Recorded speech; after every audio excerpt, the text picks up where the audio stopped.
Inday Alexi, good morning.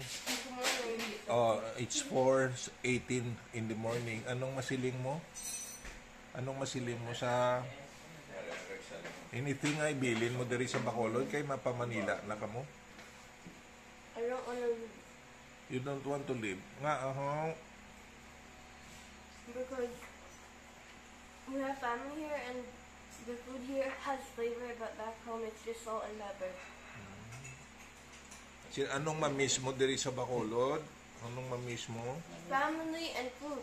Wow! F and F, family and food and friends. F and F. Friends? Oh, ano pa?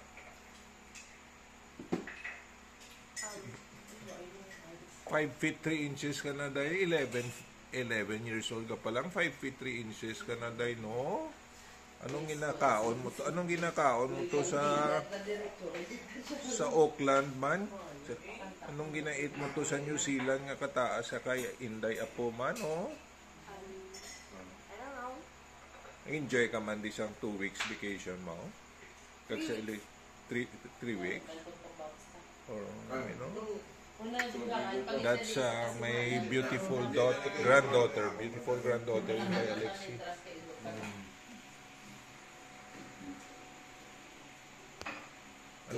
Anong pamilin-milin mo diri, Inday?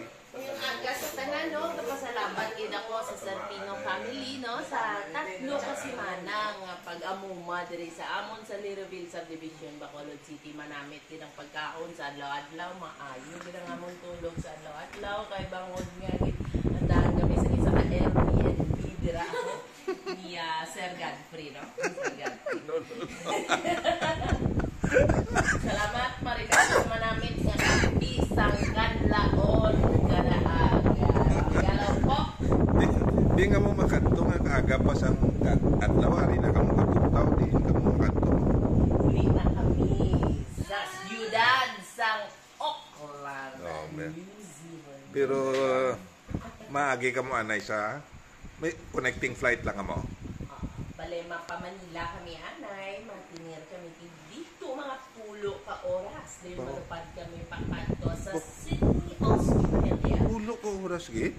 Ang amon nga tinir dito kay gahatag kami sang akong ginatawag na allowance sa oras in kaso mayara kita mga delay. Tapos malupad kita pa Sydney, Australia. Mo ginabasta alas 4:20 ang panghambal sang isa daw taga-radyo with Lao. Okay, gida. Thank you, Lord. God bless you sa inyong pagbiyahe to Siao. Inday Joyan and Inday Alexi. Ito lang Oras ang mo, alas 4:30. lakat na ta. Matama ta.